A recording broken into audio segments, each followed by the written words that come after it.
Monday के बढ़िया अपमूव्स के बाद कल लाजली एक दायरे में, कह लीजिए लाजली एक कंसोलिडेशन वाला मूड था।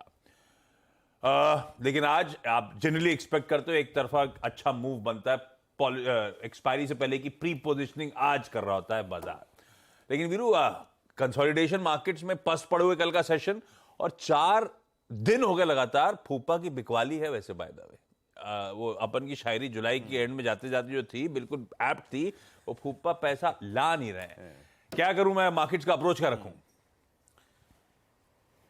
गुड मॉर्निंग आशीष, गुड मॉर्निंग नीरज जी। देखिए अभी भी इस इवेंट से पहले, मतलब जो अभी आप यूएस मार्केट के लिए लीड कर रहे थे, उससे पहले अगर मैं स्टैट्स को देखूं तो वो स्टिल रेंज बाउंड है आशीष, उसमें कोई बहुत बड़ा परिवर्तन नहीं है।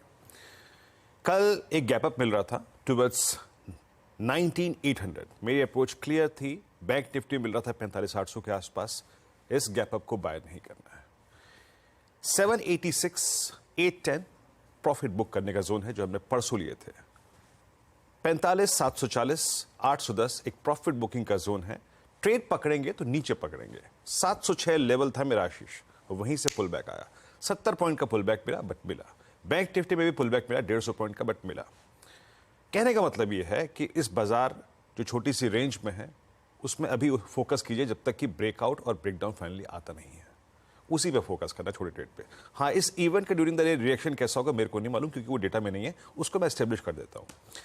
आपने इंस्टीट्यूशंस की बात करी, हाँ एफआईएस का कैश नहीं है बाजार में, और वही एक कारण है कि जब एक सेलर है और एक बायर है तो वॉलेटिलिटी परसिस्ट करेगी, and specially in short term averages के ऊपर और कॉल राइटर्स के जोन के ऊपर आपको बाजार में ट्रेड करना पड़ेगा। टसल जोन जिसे कहते हैं। 92 करोड़ की एफआईएस की सेलिंग, 1035 करोड़ रुपए की डीआईएस की बाइंग, 44 करोड़ का इंडेक्स बेचा एफआईएस ने, स्टॉक फ्यूचर्स बेचा करीब 858 करोड़ रुपए का। और आशीष, अब निफ्टी पर, यानी माफ कीजिएगा इंडेक्स पर एफआईएस का नेट लॉन्ग हार्डली अब लॉन्ग 5000 कॉन्ट्रैक्ट रह गया। वो डायग्राम आपको शो कर देगा कि एग्जैक्टली अब हम जून की ट्रेजेक्टरी में आ चुके हैं। सिर्फ 5000 नेट लॉन्ग कॉन्ट्रैक्ट आपकी स्क्रीन पे आएगा वो पिरामिड। कैसे अप्रोच करूंगा मैं इस सेशन को? देखिए आपको एक सॉफ्टनेस मिल रही है आशीष, और मैं अभी भी कहूंगा कि बहुत रीजनेबल शॉर्ट का मेरे पास डेटा नहीं है। हम एक रेंज में हैं जिसमें आपको हायर लेवल्स पे एग्जिट करना है, लोअर लेवल से पिक करना है। ये आपके स्क्रीन पे डायग्राम लेके आइए निफ्टी के कॉल्स और पुट्स के आंकड़े। एक बात याद रखिएगा, चाहे वो कल हो, परसों हो, उससे पहले का सेशन हो, मैं हमेशा इस बात पे एम्फेसाइज कर रहा हूं कि 19,800 एक एग्जिट का जोन है, उसी के ऊपर स्टेबिलिटी आएगी। अभी भी आशीष 19,800 की कॉल सबसे बड़ा करीब 1.5 करोड़ का आउटस्टैंडिंग वाई होल्ड करती है हर सर्कमस्टेंसेस में। For every long trade this is an exit zone. और नीचे 19,700 और 19,600 की पुट बहुत साइजेबल ओआई होल्ड करती है, लगभग 2 करोड़ का। अप्रोच करेगी एस्टेब्लिश, जरा वो पिरामिड्स लेके आइए। पिरामिड्स क्लियरली डिफाइन करेंगे कि आप अभी एक टसल जोन में हैं और आपको उसी को ट्रेड करना पड़ेगा, और कोई अगर आप देखें तो मंत्र नहीं है। और छोटे ट्रेड से फोकस कीजिए। बड़ा कॉल राइटर 19,800 पे और पुट राइटर 7,600 पे प्लेस है। और एक और चीज याद रखिएगा, आपका 20 डे एक्सपोनेंशियल मूविंग एवरेज वो प्लेस्ड है 19,563 पे। अप्रोच क्या रहेगी? देखिए 3 पॉइंट्स हैं, याद रखिएगा बताओ ट्रेडर, क्योंकि हम एक बड़े इवेंट की तरफ जा रहे हैं, उसके रिएक्शन को भी देखना है। First base 677 10 day exponential moving average, base लेके आइएगा। 3 पॉइंट्स हैं, 677 10 डे एक्सपोनेंशियल मूविंग एवरेज, या फिर उसके बाद 633, दैट्स एग्जैक्टली 600 का पुट राइटर का जोन, और 564। आशीष, ये 3 पॉइंट है जहां पे बताओ ट्रेडर मैं लॉन्ग ट्रेड्स पिक करने के बारे में सोच सकता हूं। अभी ये डिप हमको कहां ले जाएगा मेरे को नहीं मालूम। मैं इन 3 पॉइंट्स पे डिप्स को बाय करूंगा, और किसी भी ट्रेड का एग्जिट जोन याद रखिएगा, रेजिस्टेंस 1 दैट्स 780 और 811। ये किसी भी सर्कमस्टेंसेस में आपके लॉन्ग ट्रेड का एक एग्जिट जोन होगा। फाइनल ब्रेकडाउन आएगा 564 के नीचे क्लोज के बाद, या फिर 810 के ऊपर क्लोज के बाद। टिल द टाइम इस रेंज को ऐसे ट्रेड कीजिए। Nifty bank typical consolidation mode में, जरा पिरामिड्स को देखिएगा आशीष आप एक बार। 45,700 से लेकर 46,000 पे इतनी बड़ी कॉल राइटिंग है कि पूछिए मत।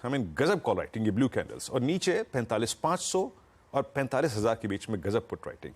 और आपका 20 डे एक्सपोनेंशियल मूविंग एवरेज आता है करीब 45,383 पे। यहां भी वही पॉइंट है, हमारे पास ट्रेड का चारा यही है। 810 740, 45,810 जो रेजिस्टेंस 1 है, और 740 आपके किसी भी लॉन्ग ट्रेड का एग्जिट जोन है, वहां से आपको एग्जिट करना है। और क्या पिक करना है लॉन्ग साइड पे, किस जोन को? दैट्स 45, 480 और 383 यानी 20 डे में और उसके लोअर उसके पास की ट्रेजेक्टरी। इस जोन को पिक करना है लॉन्ग ट्रेड के लिए और हायर लेवल्स पे एग्जिट करना है।